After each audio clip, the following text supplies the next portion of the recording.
Battles to medals are something every top player strives for, whether it's that glorious top 1 badge or even a top 10, top 25 badge.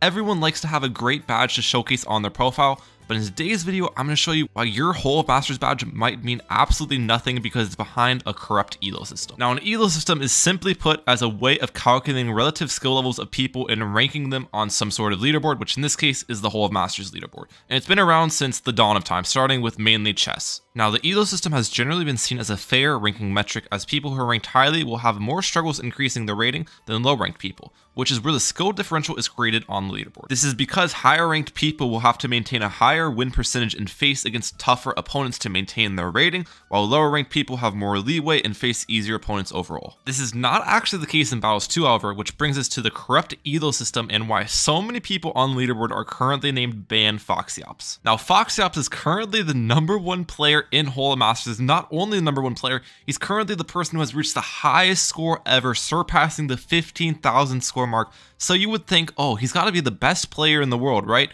Well, looking into his profile, it gets really interesting. Looking at his medals, he has finished at the bottom of Hall of Masters on 5 separate seasons, and in going in the overall stats, has a negative win percentage with 1,926 total wins compared to 3,859 total games played. So is Foxyops cheating? How is this possible? Well, that's kind of up for debate, which I'll let you guys decide by the end of this video. But first, I'm going to explain how the elo system actually works inside of Battles 2. So after you hop in a ranked game inside of Hall of Masters, you either win or lose the match, in which case you will gain between 5 and 100 score for a win, or lose between 5 and 100 score for a loss. Now, as for the amount you win or lose in specific, one would think it would be determined by your ranking and your opponent's ranking. So say you were ranked at the bottom of Hall of Masters like I am, and I played against Foxyops, for example. You would think I would win 100 score, right? Because he's ranked loads in front of me. But that's not exactly how it works. Your score gain or loss is determined by a hidden number called Hidden Elo. Now, the best way to explain how Hidden Elo works is by comparing it to score, which is the number you see on the leaderboard. A fresh, new Battles 2 account that's never been in Hall of Masters, once introduced to the arena,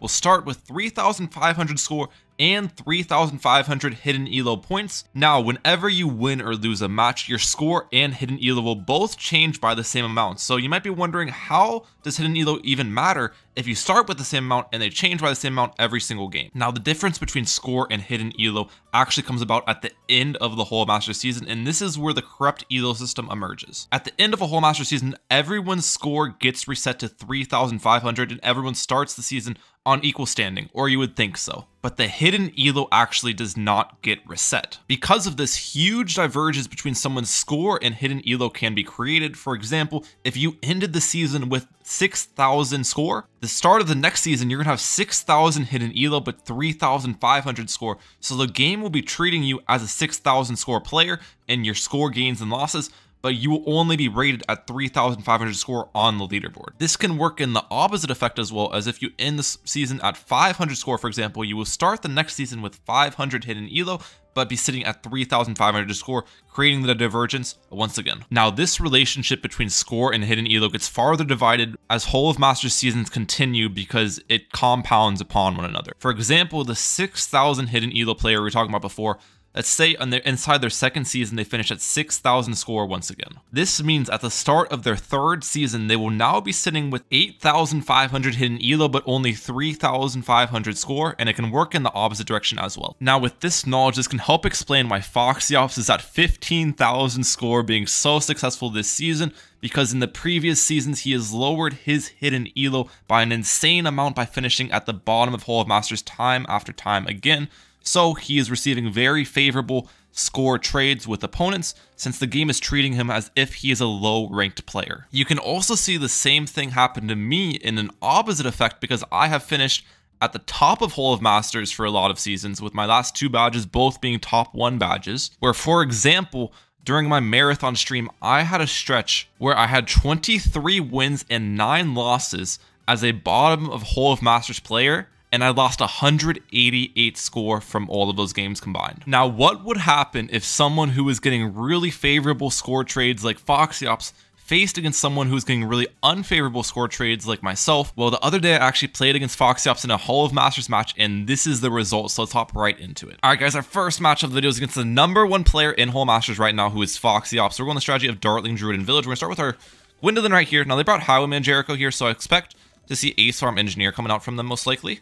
To this game, we're going to see how much score we get from the #1 player, who is about 14,000 score above me. Hopefully it's a good amount, because if I get like 30, 40 score from someone who's 14,000 score above me, I'm about to let Ninja Kiwi know something's wrong here, you know what I'm saying? Because that shouldn't be how it is, but we'll see. Because this guy has been accused of what's called being boosted, basically, where in the previous seasons, they intentionally placed really poorly in Hall of Masters at the very bottom of the leaderboard. So in this season, their hidden elo's very low, and they get favorable score trades against basically everyone. So we'll see if that's the truth, if I beat them. Hopefully I do beat them here. We're good, we're good.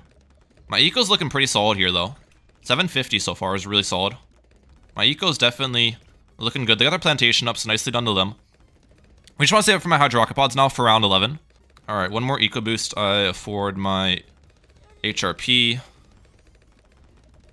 No, it doesn't look like they're rushing me. Okay. We can afford my HRP now. Pretty easily. There's a rush. That's basically nothing. We're gonna get it up still, though. HRP has been bought. Alright, stop my eco right there. If they rush me, I need to be prepared. If not, then let's use Cocktail there. We're doing good, we're doing good. This defends. That defends, that defends. Yep. The little D regrow Druid at the start of the map's really helpful for defending rushes. Okay, he's all-outing me. Let's boost. I think I'd pretty much just beat the #1 player, guys. He's gonna re-rush me, and I should be able to defend the re-rush. I just get double Hydro Rocket Pods, to be honest. I afford double Hydro Rocket Pods.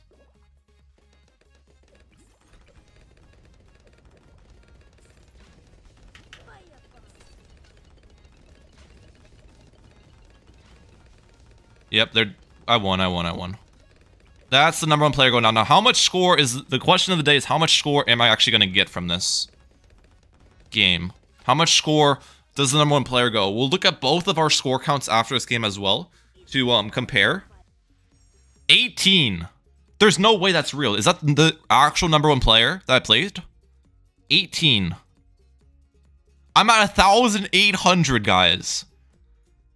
And they're at 15,124. So essentially what this means, guys, is if I were to lose against them, 18 score means that if I were to lose, I would lose 87. Because the way you calculate how much you would have lost is it always equals 105. So if you win 10, you would have lost 95. If I win 18, I would have lost 87, right? So essentially, let me pull up my calculator real quick. Essentially, 18 times 5 is 90. Essentially, the game is giving me 5-to-1 odds against... I have to win 5 matches for every loss against someone who is 13,323 score above me. If that doesn't show you how bad the elo system is in this game, I don't know what to say, guys. The only reason this person is so high on the leaderboard is because they get these favorable score trades against everyone. So now the question arrives, do you guys think FoxyOps is cheating for intentionally lowering their rank in previous seasons to give themselves an advantage in this current season? Or are they just playing an unfair, unjust system created by Ninja Kiwi in the elo system rating? Let me know your thoughts in the comment section down below. I'm really interested to see what you guys have to say. And also make sure to like and subscribe if you guys enjoyed today's video. I put a lot of work into this. The more this video gets put out there, the more likely Ninja Kiwi will be to fix the elo system overall. If you guys are really enjoying the content, please hit the shop at the bottom left of the Battles 2 game, and then hit creator support and put in code Ryan Mehalic into the item shop. I would appreciate that a lot. But that's it for today. Ryan Mehalic out. Peace, lads.